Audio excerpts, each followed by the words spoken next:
barang siapa yang beriman kepada Allah, maka Allah akan memberikan pengetahuan di dalam hatinya. Sesungguhnya Allah mengetahui segala sesuatu. Di sini kita melihat bahwa Allah memberikan ilmu kepada umat Islam itu bukan di kepala, tetapi di dalam hati. Itu orang-orang kafir itu diberi ilmu hanya sampai batas kepala. Makanya biar mereka botak kepala mereka, tetap kafir saja.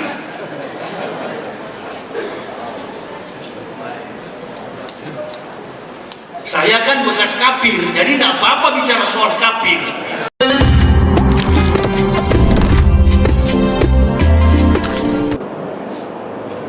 Malam ini patutlah kita sama-sama memanjatkan puja-puji dan syukur kehadirat Allah Subhanahu wa Ta'ala.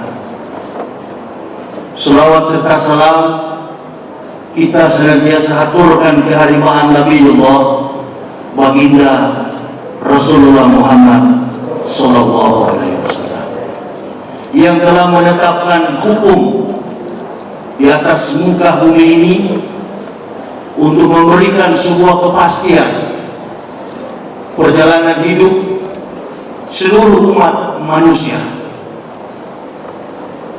Kalau pada malam ini kita memperingati nuzulul Quran, tadi sudah diarahkan bagaimana Syekh menyampaikan ketika Rasulullah diberi petunjuk kebenaran Allah melalui Al-Quran yang disampaikan oleh Ruhul Kudus atau yang kita kenal dengan malaikat Jibril. Pada waktu itu Rasulullah SAW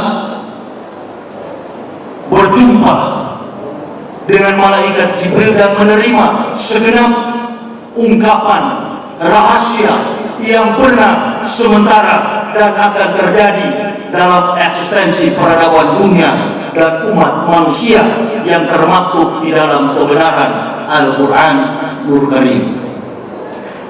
Itulah sebabnya alasan kita pada malam ini memperingati nuzul Quran. Allah membenarkan itu. Syahrul Ramadana fihil Quran hudan linnas wa bainatin minal huda wal furqan. Sesungguhnya di bulan Ramadan itu Allah menurunkan Al-Quran hudan linnas bagi seluruh umat manusia. Kalau bicara seluruh umat manusia, berarti tidak ada pembatas suku, kaum, bangsa, dan bahasa. Alhamdulillah illadhi Rasulullah rahmatan lil alamin. Kalau Nabi Isa diutus kepada Bani Israel, Nabi Musa diutus kepada nenek moyang Bani Israel, Nabi Ibrahim diutus kepada bangsa Ur-Kastim, Nabi Muhammad diutus kepada seluruh umat manusia. Allahu Akbar walillahil hamd. Makanya kita di dalam Islam ini terkumpul berbagai macam bahasa, berbagai macam suku, berbagai macam bentuk dan karakteristik manusia. Kenapa? Karena itulah tujuan Islam hadir ke dalam dunia. Kama arsalna fikum rasulan minkum yatlu alaikum ayatina wa yudhikum wa yu'allimukumul kitab wal hikmah wa yu'allimukum ma'lam takunu ta'lamun. Sesungguhnya kami telah mengutus seorang rasul kepadamu dari antara kamu. Allahu Akbar. Untuk membawa kitab dan hikmah, Quran dan Sunnah, yang mengajarkan kamu, menyucikan kamu, ma'lam takunu ta'lamun, bahkan rahasia yang belum kamu ketahui. Tidak usah jauh-jauh, saya tidak berbicara. Kalau ustaz-ustaz menyampaikan tentang makna nuzul Quran dalam pembentukan kepribadian seorang muslim atau muslimat, tapi saya tidak dalam perspektif itu. Saya membahas nuzul Quran dari latar belakang historisasinya, sehingga muncul sebuah kebesaran. Orang akan mengakui bahwa dialah kebenaran kitab bagi seluruh umat manusia. Hanya orang bodoh atau sengaja membodohi diri yang tidak akan mengakui Al-Quran itu sebenar-benar kebenaran mutlak hakiki yang datang dari perkataan Allah Subhanahu wa Ta'ala. Coba waktu pesawat Sukhoi Superjet 100 tabrak gunung,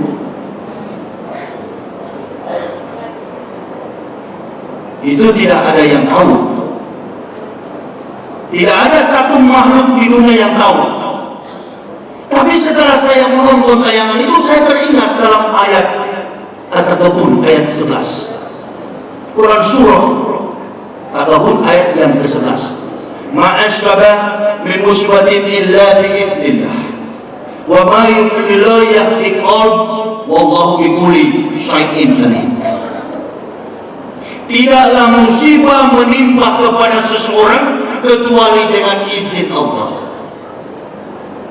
Barang siapa yang beriman kepada Allah, maka Allah akan memberikan pengetahuan di dalam hatinya.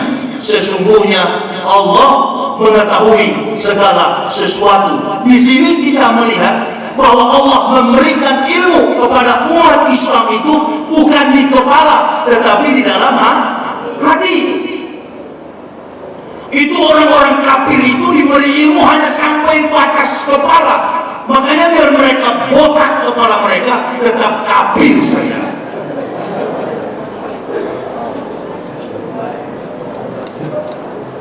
Saya kan bekas kafir, jadi tidak apa-apa bicara soal kafir. Yang tidak boleh bicara kafir, kalau enggak, saya pernah ke neraka, mau take off ke neraka, dibatalkan oleh malaikat Israel. Itu jangan. Yang mana? Sono. Siapa? Yahya. Jangan ke neraka dulu. Kenapa? Kami mau pakai dia untuk berdakwah. Amin ya Rabbal. Saya kan masuk Islam bukan karena sebab. Saya penentang Islam baris terdepan. Ketemu orang berjenggot, analisa logika saya, ini komplotan teroris. Jujur saja. Ketemu ustaz-ustaz pakai sorban, ini. Taplak meja dari mana dia caplok. Pakai gamis, kain pintu dari mana dia rampok. Saya tukang fitnah Islam. Tapi kenapa saya masuk Islam? Jawabannya, karena saya cerdas. Amin ya Rabbal. Panggil itu Stephen Tong, panggil itu pendeta-pendeta yang dianggap qualified di Indonesia ini, kita debat secara terbuka. Jangan hanya memfitnah Islam. Ini kan possible war of neighbors, bertarung dengan urat saraf. Kalau kita bermain dengan cara-cara anarkisme, memang itu ciptaan kafir. La tazidana asyadana syai'adawatan lillazina amanu yaquda waladina asyad. Yang paling keras permusuhannya dengan orang-orang beriman adalah Yahudi dan musyrik. Saya sudah keliling Indonesia, orang fitnah saya di internet macam-macam. Saya bilang jangan cuma berani di internet, itu kan dunia maya. Berhadapan face to face. Jangan cuma kelas Indonesia ini. Orang kan pandang enteng. Orang identik dengan mualaf itu orang yang nggak ngerti apa-apa. Tunggu dulu. Syekh tadi sudah menjelaskan bahwa ketika Rasul mendapat wahyu, Rasul tidak mengerti. Dikatakan ini bahasa yang diturunkan oleh Allah melalui Ruhul Kudus. Ini orang yang menerima Ahmad bin Abdullah, Nabi Muhammad. Dia tidak mengerti bahasa Roh Kudus. Bukan dia buta huruf, bukan dia tidak bisa membaca dan menulis. Dia terbatas memahami firman yang diturunkan oleh Allah melalui malaikat Jibril. Datang ahli kitab yang bernama Waraqah bin Nawfal, pendeta Yahudi yang mentranslate Injil dan Taurat ke dalam bahasa Arab. Nah, dia katakan ini orang yang terakhir yang kami tunggu-tunggu. Cuman itu orientalis barat dan Yahudi bersekongkol. Bukan dalam Yahudi bersekongkol dengan Kristen, bukan dalam makna religius, tidak. Mereka bersekongkol untuk menelan dunia ini. Artinya ada kepentingan politik dan keamanan dunia sampai kepada culture sekongkolan. Itu la tazidana asyadana si arbatan lillazina amanu yahuda waladina asyam. Yang paling keras permusuhannya dengan orang-orang beriman adalah Yahudi dan musyrik. Nah, musyrik ini nih Kristen. Makanya saya dari Kristen saya berhenti, bukan pindah agama saya, tidak, kembali kepada kebenaran. Daripada masuk neraka, lebih baik masuk Islam. Surga sudah di tangan. Tiket sudah saya pegang. Apa arti kehidupan di dunia ini? Ada satu kalimat di dalam Bible yang saya masih pegang, New Testament, Perjanjian Baru bilang begini: percuma memiliki isi dunia ini jikalau jiwa kita binasa. Jadi untuk apa saya pertahankan untuk bertahan di Kristen? Memang orang-orang Kristen itu tidak salah, karena kalau sudah semua Islam, siapa yang di neraka, kan begitu. Ikra Hafiddin, tidak ada paksaan untuk memeluk agama Islam. Tidak ada program Indomisasi, tidak ada program Islamisasi, tidak ada. Orang masuk Islam bukan dirinya yang untung, tetapi Allah. Bukan Allah yang untung, tetapi dirinya yang untung. Orang murtad dari Islam, bukan Allah yang rugi, dirinya yang rugi. Dan orang masuk Islam jarang orang-orang bodoh, orang-orang pintar. Kenapa? Dasar Al-Qur'annya cukup jelas. Laqad ayatin mubayyinatin wallahu yahdi ma yasha'u ila siratin mustaqim. Jangan tepuk tangan, ini bukan gereja Pantekosta. Kalau saya tidak senang. Laqad ayatin mubayyinatin wallahu yahdi ma yasha'u ila siratin mustaqim. Kata Allah, sesungguhnya kami telah menurunkan ayat-ayat yang memberi penjelasan. Nah, berarti ini perlu kajian. Dan Allah memberi petunjuk kepada siapa yang Dia kehendaki ke jalan yang lurus. Kalau Allah tidak kasih petunjuk sampai kiamat, tetap kafir. Saya punya mahasiswa tadi yang lagi berbicara, Pak Agustinus. Itu saya yang mendirikan Universitas Kristen di Papua, itu saya tinggalkan. Saya tidak peduli dengan gaji-gaji segala macam.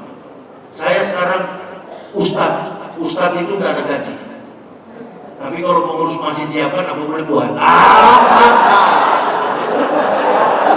Allahu Akbar. Loh, halal thayyiban. Masya Allah. Halal dan baik. Untuk apa tidak diterima? Tadi saya lagi ceramah di sana juga, kaget saya, pikir nggak punya besok, padahal malam ini. Begitulah kalau Ustadz liar. Kacau memang. Udah, saya masuk Islam sama istri saya, anak 3 orang. Jadi saya masuk Islam itu saya bawa tuh istrimu. Istri saya bilang begini pertama, Pak, apa? Kalau masuk Islam pikir-pikir dulu. Masuk Islam makan apa, mau yukul to'am apa kita nanti? Memang ibu-ibu punya otak uang. Banyak sekali mereka itu.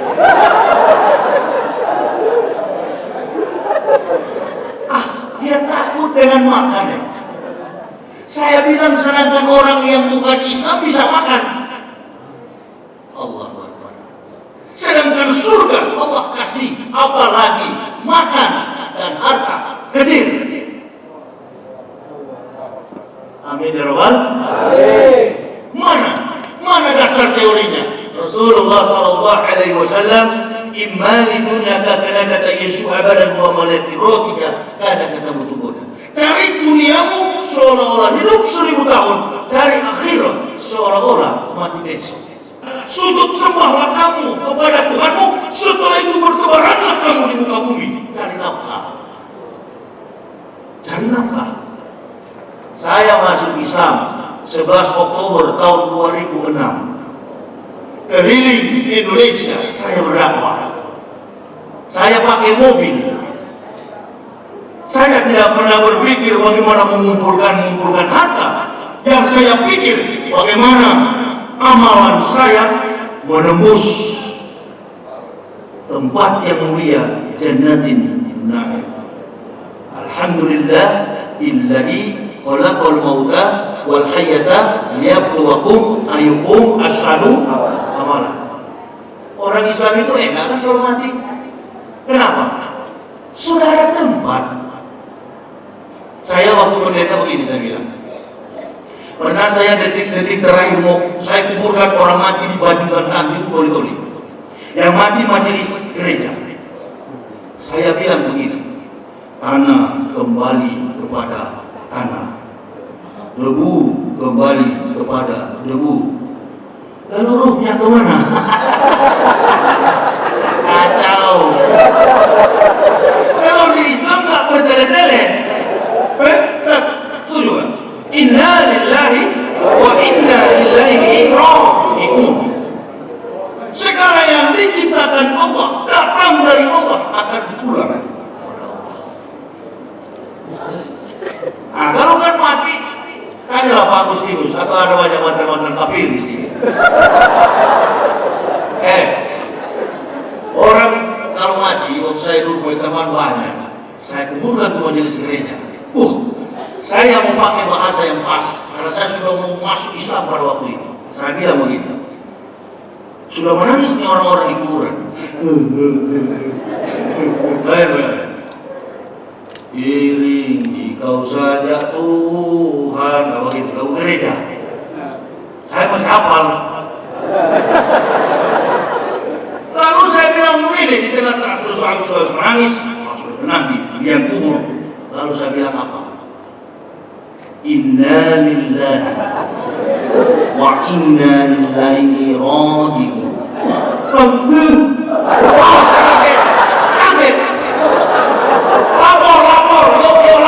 Lapor. Payah kemasukan roh Islam. Bukan kemasukan roh Islam. Kadang-kala kita harus belajar kepada batu pun. Kalau Allah perintahkan batu berbicara, batu bisa berbicara, batu bisa jadi guru. Kepada pohon Allah perintahkan, pohon bicara, nasihati manusia itu bisa. Maka lillahi ayat al-isami wa lillahi subhanahu isam wa amran. Kun fayakun. Jadilah maka jadi bisa. Tapi untuk Tuhan mau jadi pohon, Tuhan mau jadi batu, sampai botak ente punya kepala, tidak bisa. Tidak bisa. Eksistensi Allah itu adalah pencipta. Manusia itu adalah cipta. Coba periksa perabot di rumah kita, perabot kayu kita. Tanya yang buat carpenter, tukang kayu yang buat perabot itu, pernah nggak? Waktu antum buat tuh meja, antum jadi meja? Tidak bisa. Tidak bisa. Ini Paulus punya kerjaan ini, spekulasi sekali. Ada 14 surat dalam perjanjian baru itu. Kalau kita copot dari kisah para rasul sampai Ibrani, Hebrew, kita buang, kita cabut, maka tidak ada satupun peluang teori spekulasi filsafat ketuhanan Yesus. Nah, ini berarti tandanya bahwa agama yang diciptakan itu adalah merupakan sebuah rekayasa untuk membangun persekongkolan dalam menguasai politik dunia. Makanya daerah-daerah yang dikuasai oleh Yahudi itu adalah daerah-daerah berbasis Kristen, tapi Yahudi tidak beragama Kristen. Bayangkan Yahudi, jangankan orang Kristen, sedangkan Tuhan Yahudi tipu. Yahudi tidak bisa tipu sama saya dan Pak Agustinus, karena kami sudah masuk Islam. Saya tidak eksklusif. Ini pukulan yang bagus, karena ini kebenaran. Saya juga kan tidak ada kelompok. Saya bukan NU, bukan Muhammadiyah. Saya Ahlus Sunnah wal Jamaah. Orang kunut, saya ikutan kunut. Kenapa? Karena kunut adalah doa. Orang tidak kunut, saya pun tidak kunut. Kenapa? Karena tidak masuk neraka. Di Islam ini kalau yang beda, saya sudah 5 tahun lebih beragama Islam. Nanti atahiyatul akhir itu baru kelihatan. Ada yang lurus begini, ada yang putar-putar begini, cungkil-cungkil begini. Itu aja yang beda. Kalau lain-lainnya sama, mukenahnya sama. Iya, cuma yang gini-gini yang agak beda. At-tahiyatul mubarakatuh salawatu thayyibatu lillah. Oh, tadi di sana baru ada yang punya. Agak nakal sedikit ya program, tidak jadi masalah. Itu kan variasi. Anggaplah latihan. Kalau begitu dekat sama istri kan udah lancar kan begitu. Break. Bapak Ibu saya tahu udah lama menunggu. Ini kan mau subuh ini. Saya dari Brebes, Jakarta, pokoknya keliling-keliling dah ceramah. Hidup dengan ceramah ini, Allahu Akbar. Begitu saya mati, malaikat bilang, Muhammad Yahya dari Indonesia mati. Ada berapa Muhammad Yahya? Banyak. Yang mana tuh? Yang dari kafir. Oh ya udah, tempatkanlah dia di surga yang 10 lipat daripada dunia. Amin. Walau ana ahlal kitab amanu wa taqaw la kafarna anhum sayi'atihim wala adkalnahum jannatin na'im. Pendeta yang masuk surga adalah pendeta yang mengakui la ilaha illallah Muhammad Rasulullah. Kalau mereka tidak masuk Islam, mereka mati masuk neraka. Amin ya robbal alamin. Saya yang bilang, kalau ada yang tersinggung, lapor, tuntut biar saya masuk penjara. Ini kebenaran. Oh takut nanti di situ ada. Memang saya tahu ada keringat tinggi sekali di situ. Saya baru lewat di situ. Mau masuk dari belakang tentara bilang tidak boleh. Oh. Ini kalau orang takut menyampaikan berarti ruh keislamannya belum bersarang, belum kuat iman Islamnya, belum bisa. Nabi-nabi waktu Nabi Yahya dipancung oleh Herodes kan begitu. Dia lihat Yahudi lagi duduk makan di bulan puasa mereka. Yahya katakan, hei turunan bangsa ular beludak.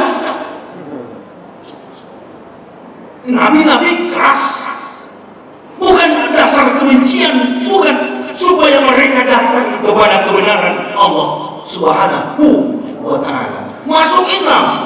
Tapi lagi-lagi saya katakan, tak boleh semua. Di sana ada ukuran. Karena naik mikrolet ada ukuran. Kalau sudah lewat kapasitas, prak, masuk jurang, bot, parik, celaka, kan begitu. Nah, di surga juga begitu. Tapi kalau dalam Islam, saya kemarin ceramah di Kalimantan, jangan selalu berdebat soal mazhab, jangan. Nah, jadi nggak ada ini surga NU, di sana surga Muhammadiyah. Di NU malaikatnya ada 500, di Muhammadiyah malaikatnya 400. Lalu ditanya sama orang Muhammadiyah, sama malaikat penjaga pintu surga, hei malaikat, kenapa kami bidadarinya cuma 400? Kurang ini. Oh, karena di dunia kamu tak kunut. Tidak begitu, tidak. Ribut soal kunut. Nggak usah. Islam dari Indonesia sampai keliling dunia, ujung ke ujung dunia sama. Buta huruf yang tidak tahu membaca, tapi hafal Al-Fatihah, tidak bakal tersesat orang Islam ini. Dia tahu ketika imam boleh mengucapkan Al-Fatihah, dia tahu di mana makna, di mana berhentinya. Waladhdallin, amin. Coba tanya Pak Agustinus, waktu di Kristen, orang Manado bikin kitab bahasa Manado, orang Batak bikin kitab bahasa Batak, orang Irian bikin kitab bahasa Irian, orang Sangir bikin kitab bahasa Sangir, orang Jerman bikin kitab bahasa Jerman, orang Eropa bikin kitab pakai bahasa Inggris. Ah, kita yang tidak tahu bahasa Batak, saya pernah di Balikpapan diundang pendeta teman saya, Henry Butar-Butar, pendeta AKBP, undang saya. Dari awal kebaktian sampai selesai, bobo saya. Saya orang Manado, Pak Henry ini, pendeta Henry ini orang Batak. Jadi waktu mereka pidato dalam sistem liturgika, tata cara ibadah, saya bingung, apa ini? Saya orang Manado, terpaksa saya kompor gas. Tidur di situ, di bangku gereja. Nah, bayangkan. Tidak mengerti apa Tuhan bilang, begitu kan? Kalau di Islam tidak, Syekh bahasa Arab lagi, tidak jadi masalah. Sebentar kita periksa di Al-Quran, ada translate begini. Inna ja'alnahu Qur'anan Arabial la'alakum aqilun. Sesungguhnya kata Allah, kami menurunkan Al-Quran dengan menggunakan bahasa Arab agar kamu dapat mengerti. Apa maksud Allah ini? Saya punya tafsir begini. Kalau tafsir saya salah, mau saja karena mantan kafir, maklumi saja. Tapi analisa logika, simple, logik dengan logika sederhana begini. Allah turunkan Al-Quran pakai bahasa Arab karena Nabi yang menerima Al-Quran itu berkewarganegaraan Arab. Andaikan pada waktu itu nabinya orang Jawa, maka Al-Quran ditulis dalam bahasa Jawa. Kalau Al-Quran waktu itu diterima oleh Nabi orang Betawi, pasti Al-Quran ditulis dalam bahasa Betawi. Tapi tidak. Kalau ada Nabi dari Jawa, dari Betawi, berarti Nabi palsu. Ahmad Musadik, Lia Edan, sama lagi. Ada yang di Bandung juga, tukang pangkas rambut, tetangga saya, Ahmad Sayuti. Nah ini orang-orang miring semua nih yang begini. Iya, mengaku Nabi. Allahu Akbar. Dasar wahyunya dari mana? Nabi bukan bawa pentungan. Nabi bawa apa? Apa menandakan seorang itu Rasulullah, seorang itu Nabi? Apa senjatanya? Apa bentuknya? Apa keyakinan mereka? Apa dasar yang mereka bawa? Yang mereka bawa teori yang benar. Teori yang benar itu apa? Firman Allah Ta'ala. Nah, saya akui Nabi Muhammad itu Nabi seluruh alam semesta begini. Saya periksa dalam Al-Quran itu tidak pernah Nabi Isa dicelah, tidak pernah Nabi Isa itu dihina-hina, tidak pernah Nabi Isa itu direndahkan derajatnya. Sebaliknya Nabi Isa justru dimuliakan, diangkat derajatnya. Kalau memang ada sentimen antara kedua Nabi ini, berarti di dalam Al-Quran tidak ada tentang Nabi Isa. Isa juga sendiri bilang dalam surat Maryam, qala ini Abdullah ataniyal kitab wa ja'alani nabiyyan wa ja'alani mubarakan aina ma kuntu awsani bis sholati wa zakati ma dumtu hayya. Maka lillahi ayatan kisami waladin subhana isa qad amran fa'ina ma yaqulu lahu kun fayakun. Qala ini Abdullah ataniyal kitab wa ja'alani nabiyyan. Aku ini, kata Isa, hamba Allah, ataniyal kitab, Allah memberi aku kitab, wa ja'alani nabiyyan, dan mengutus aku sebagai nabi, bukan sebagai Tuhan. Ini kan, oh jangan, nanti orang Kristen tersinggung, silakan gak tersinggung. Bukan dendam saya, tidak ada, sayang saya, sayang. Kembalilah kamu kuliah ayuhal kitabi. Ta'alau ila kalimatin sawa'in bainana wa bainakum alla naquda ila Allah wa la nusyrika bihi wa la yatakizabaduna ma'ana. Kembalilah kamu semua kepada kalimat yang sama dengan kami, dan jangan sekali-kali kamu mentuhankan sebagian daripada kamu menjadi manusia setengah Tuhan. Al-Quran tidak pernah memvonis orang Kristen itu masuk neraka. Al-Quran hanya memberikan orang-orang kafir itu tempatnya di neraka. Tidak bilang orang Kristen begini, tidak. Hanya ada warning di situ. Kafirlah orang yang berkata bahwa Isa anak Maryam adalah Tuhan selain Allah. Bukan main keterangan Al-Quran, bukan main kebaikan Al-Quran, memberi motivasi masuk. Bahkan orang berpikir masuk Islam nanti disunat lagi. Memang saya yang paling saya takut itu dulu, Bu.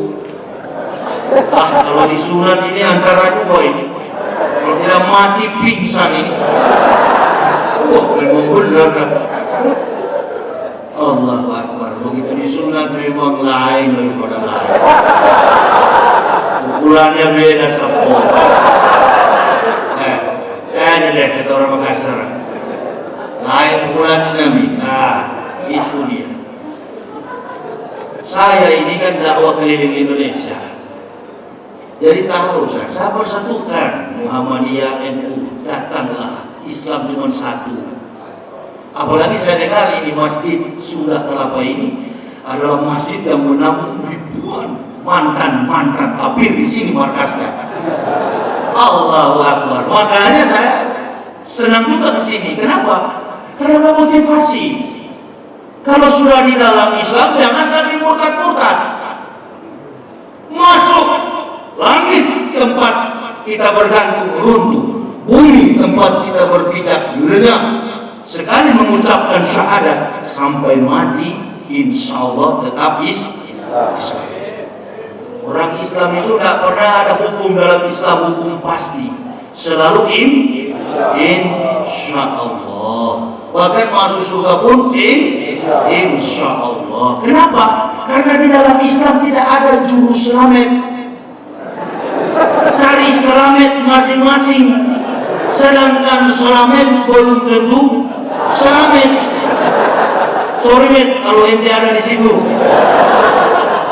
Tidak bisa ente marah sama anak. Begitu dalam Islam. Wah, saya per waktu merdeka udah, saya baru lihat seminar. Siapa yang percaya Yesus, dia akan diselamatkan. Tanda-tanda ini akan mengikuti orang-orang yang percaya kepadamu, walaupun mereka meminum racun maut. Coba kasih racun. Memegang ular, mereka tidak akan mendapat celaka. Saya tinggal tunggu nih. Kalau jadi debat terbuka, saya bawa racun sama saya bawa ular berpisah dari ragunan sana. Saya orang yang hidup dengan akal yang sehat. Dalam prinsip sains, teori salah, praktik tidak mungkin jadi benar. Sedangkan teori sudah benar, terkadang praktik salah. Orang Islam itu orang yang punya dasar kebenaran teori yang kuat. Apa itu? Al-Quran. Jangankan satu kata Al-Quran itu, satu titik tidak mampu diselewengkan oleh otak dan tangan kotor manusia. Coba cari kalau ada Al-Quran punya kelemahan. Tidak ada. Tidak ada Al-Quran bahasa-bahasa konyol seperti tadi itu. Suruh orang minum racun, karena Al-Quran tahu kalau minum racunnya mati. Ini. Jadi kalau bukan begini, begini metode mantan kafir. Ini kan metodologi. Saya tidak masuk, saya tidak suka membahas apa itu, karena tidak ada perbandingan agama, tidak ada perbandingan agama. Nah, tidak ada perbandingan agama. Perbandingan agama itu berdiri atas sebuah penalaran yang kuat, membangun perspektif dalam sebuah intuisi sampai kepada historisasi, berhitung dalam tingkat penalaran yang kuat dalam proses realita yang tidak mampu disanggah oleh realita. Itu ilmu filsafat. Jadi kita lihat realita dan tidak bertentangan dengan realita. Makanya orang kalau dapat sarjana dia harus kuliah tatap muka, kemudian membuktikan keilmuan tatap muka itu dalam bentuk praktek kerja lapangan atau kuliah kerjanya nyata. Baru dilempar tali kucirnya dari kiri ke kanan, jadilah sarjana. Umpamanya eksakta. Kalau dia nanam singkong, ilmu pertanian, nanam singkong harus lurus. Salah, saya orang kampung. Kalau kita kuliah eksakta nanam singkong lurus, tuh singkong tidak akan ada buah, maka harus miring. Dipraktikkan oleh mahasiswa. Begitu juga setiap kitab-kitab yang ada pada agama-agama kita harus uji secara ilmiah. Makanya Allah katakan laqad ayatin mubayyinatin wallahu yahdi may yasha'u ila siratim mustaqim. Allah utus Nabi Muhammad bukan seperti Paulus menulis kitab perjanjian baru, bukan. Rasul diutus oleh Allah, dia tidak pernah jumpa dengan Nabi Isa. Kenapa? Karena rentang waktu antara Musa dengan Isa 3.500 tahun. Isa dengan Muhammad 576 tahun. Berarti saudara bayangkan 3.500 tahun Bani Israel tidak punya Nabi. 576 tahun baru datang Nabi terakhir. Tapi bukan hanya kepada Bani Israel. Ini yang orang Israel mau bunuh sama Nabi Isa karena berita ini. Mana pembenaran firman-Nya? Ada. Jangan dilihat dari kitab suci Kristen. Itu tidak bisa kita jadikan rujukan. Kenapa? Karena penuh dengan kebohongan. Tidak benar teori dalamnya. Ini bukti. Banyak sekali ayat-ayat yang palsu, jadi tidak bisa dipercaya. Dari mana sumber untuk membuktikannya itu? Begini. Kita lihat dalam Quran surah As-Saff 61 ayat yang ke-6. Siapa sih Nabi yang menyampaikan Nabi Muhammad itu akan datang? Wa idzqala Isa ibnu Maryam, ya Bani Israil, inni Rasulillahi ilaikum musaddiqan lima baina yadayya minat Taurati wa muwassisyan bi rasulil yati min bani ismuhu Ahmad falama ja'ahum bil bainati qalu Isa syurwin. Dan ingatlah wahid ketika Isa anak Maryam berkata, hai Bani Israel, aku adalah Rasul Allah yang diutus di tengah-tengah kamu untuk menggenapkan kitab sebelumku. Tetapi akan datang Rasul yang terakhir bernama Ahmad, Nabi Muhammad Sallallahu Alaihi Wasallam. Tapi Yahudi bilang apa? Inilah sihir yang nyata. Itu alasan sehingga mereka mengejar Nabi Isa, ingin membunuh Isa berdasarkan perintah dari prajurit Romawi. Orang Yahudi tidak pernah menyalibkan Isa Yesua Masya, tidak pernah. Makanya orang kalau tanya sama saya, Pak ya kenapa sih masuk Islam? Ada kali kalau yang Muslim awam yang tanya sama saya bilang begini, anak punya Tuhan itu di Israel sana namanya Yesua Masya. Di Eropa di Christ Jesus, di Indonesia Yesus Kristus. Saya takut tahun depan dia berubah menjadi Maradona. Roknya tebal, Maradona. Maradona, roknya tebal, panjang. Oh, Islam ini tidak sembarang, tidak bisa sembarang. Baca Al-Quran yang tidak boleh sembarang. Kalau saya salah baca Al-Quran, Ustaz pasti maklumi, mantan kafir. Ada bonus. Tapi tidak boleh bodoh-bodoh terus. Tidak boleh. Puluhan tahun masuk Islam lalu tidak belajar, tidak boleh. Tidak boleh. Ngana mesti belajar, harus belajar, harus disiplin. Bergaul dengan para ustazah, bergaul dengan para kiai, tanya ilmu kepada mereka. Tidak usah terpengaruh dengan politik yang ada. Saya tidak pernah bergabung dengan organisasi politik manapun. Saya diundang, saya tanya. Pernah saya sekali 7 bulan saya di Aceh kemarin. 7 bulan saya di Aceh. Orang Aceh undang sama saya. Acaranya sebenarnya cuma 1 jadwal. Tapi karena orang Aceh suka, tahan sama dia. Pokoknya tolkan terus. Tolkan terus. Mau melawan takut saya. Kena seram-seram begini. Ada yang mantan ceramah. Siap bukan. Tugas panglima. Siap. Ceramah saya di Aceh sana. Senang persatukan umat ini. Jangan berceramah seolah-olah memisah-misahkan. Jangan suka mendikte-dikte sesama muslim. Jangan. Kalau kita merasa diri lebih suci dari muslim yang lain, datang dekati dia, nasihati dia tanpa ada maksud negatif, kecuali untuk menuntun dia pada kebenaran Allah. Isi daripada Al-Quran itu apa sih? Isinya hanya 2. Jauhkan diri dari larangan Allah, lakukan apa yang diperintahkan oleh Allah. Waktu sholat, pergi sholat. Waktu sholat tarawih, pergi tarawih. Waktu berpuasa di bulan Ramadan, puasa di bulan Ramadan. Kenapa? Ya ayyuhalladzina amanu kutiba alaikumus syiyam kama kutiba alal ladzina min qablikum la'allakum tattaqun. Itu kan melakukan seperti yang dilakukan nabi-nabi di zaman dulu. Saya waktu pendeta juga sering puasa. Kalau besok ada perjamuan saya puasa dari jam 12 malam sampai jam 12 malam. Tapi nggak dapat tantangan seperti surat Islam ini. Biasa-biasa aja, karena nggak ada setan yang goda. Kan sama-sama. Udah dah. Nah, kalau di Islam ini tidak, digoda terus. Udah minum aja dah. Apa kok kita? Enggak. Saya tidak akan kalah, tidak akan mati buat saya. Justru antitoksin, racun di dalam tubuh itu mati. Segar. Bayangkan saya tidak pernah istirahat selama 5 tahun, bawa mobil berdakwah, tapi tetap sehat. Jarang tidur, bahkan dalam 1 hari selama hampir 6 tahun ini saya masuk Islam, dari awal sampai sekarang terus berdakwah. Tidak pernah saya bilang ada kekurangan sakit ini, dokter periksa normal. Tidak dijamin-jamin seperti dulu lagi. Dikit-dikit suntik, wah sakit perut aja suntik. Dijamin katanya. Cacingan kalau itu. Ustaz tidak boleh manja.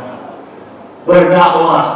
Tapi dakwah saya bukan begini cara sholat yang benar. Kaki direnggangkan 60 derajat. Oh itu bukan bidang saya, bidang Pak Ustaz.